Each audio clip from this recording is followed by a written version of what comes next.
Yo, what's up? This is a story about when me and my girlfriend made God burst out into laughter without even realizing it. Well, we eventually found out by him telling us that this was the case. Okay? So one day, well, before I get into the story, me and my girlfriend talk about God literally every day. My Bible, my girlfriend literally calls our conversations, she says this, she calls them this, she says, let's talk Bible. And I'm thinking to her, I remember the first time she said that, I was like, what are you talking about? And then she was like, our mini conversations about God. That's what I call them. Because we talk about God every day. And through our conversations and the fact that we have a relationship with God, our relationships with God are different. We both learn something about God every day. When you talk about iron sharpening iron or steel sharpening steel, this is exactly what we're doing by learning about God, having our own personal relationships with God, and through us both having our own personal relationships, we're capable of growing in knowledge about God and in understanding every single day. We learn more and more about God as we are in relationship with God, okay? So that's how it works. God doesn't reveal everything to you. It's a journey, it's a walk. Okay, so me and my girl in the car, we're talking about God. And one day I was curious because how she communicates with God is she goes into a dream. When she goes to sleep, she goes into a dream and she meets him at a specific place. And at this place, she encounters God. And I had this understanding, and she does it all the time. Like me, I barely talk to God. Like most of the time, I barely bother him. It's just in my nature to not bother him. I fear him more than she fears him, okay?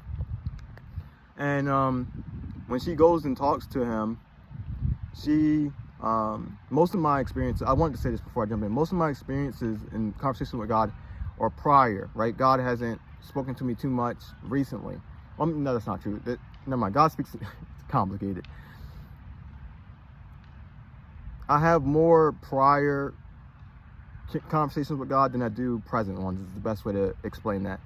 But she, and I would say it's partly on my end, I choose not to bother God because of how I see him, but how she sees him and how she experiences him is different. So she goes to God almost every night, like almost every night. Sometimes he doesn't show up, but she bothers him literally. She goes in there and she'll bother God about anything she wants. She does not care.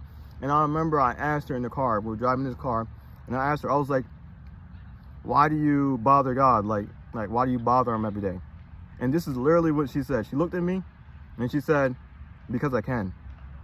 And I remember when she said this, I was literally, like, my mind was literally blown away when she said this, because I couldn't fathom doing that to God. I couldn't do it. Like, to me, I'm like an obedient soldier, and how she puts it is or a suck up. Like, I love God that much, like, immensely.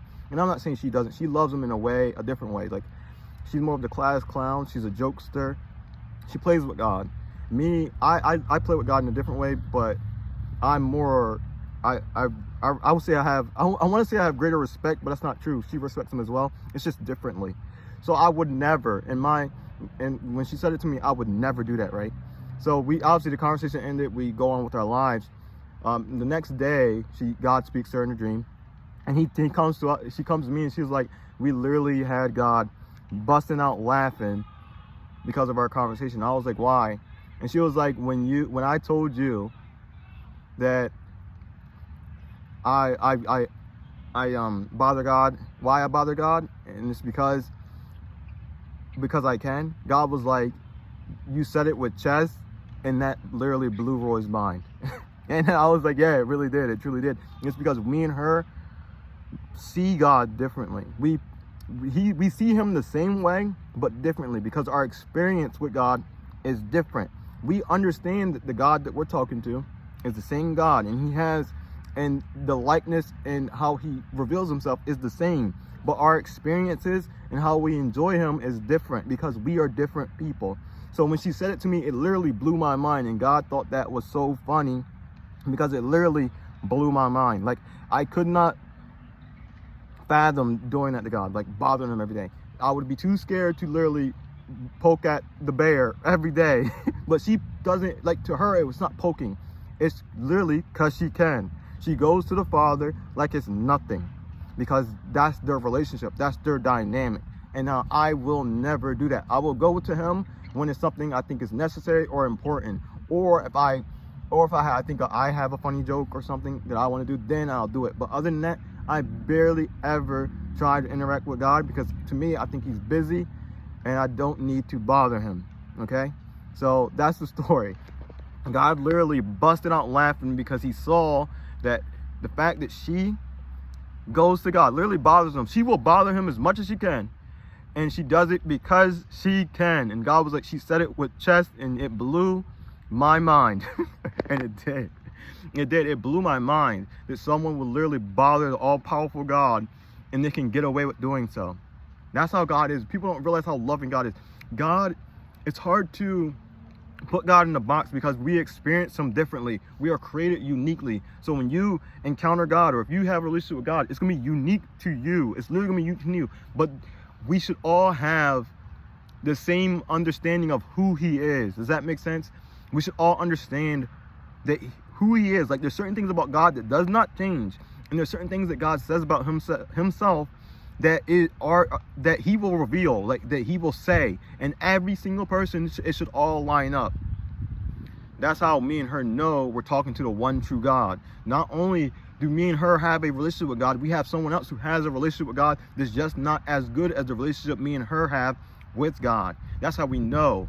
Because just because you hear from God does not mean you have a good relationship with God. You can still reject God. Just because you have a gift from God doesn't mean you're going to have a good relationship with God. You can reject God. Just because you're obedient or you follow the traditions or you work for God doesn't mean you know God. That's why there's a verse talking about there, I never knew you, worker of iniquity, right? So you have to know God to make it to heaven. You actually have to know him. He's not, think about this, right? If I knock on your door and you don't know me, you're not going to let me in your house. You don't know me. It's the same thing with God. If you don't know God, he will not let you in. He don't know you.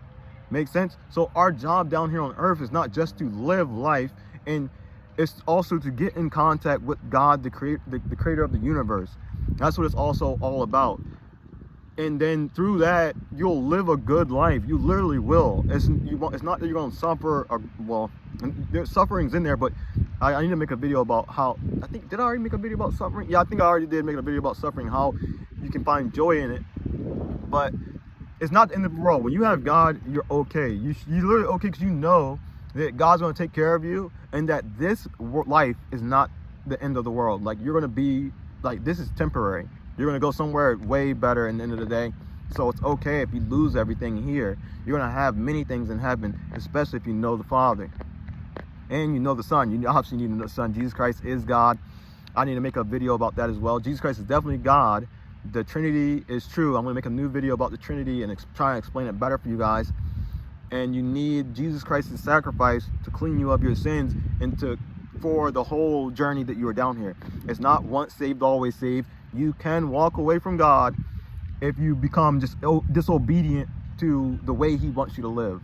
Stumbling is one thing. Being completely and utterly disobedient is another. Okay? I thank you guys for listening. You guys take care and God bless. Peace.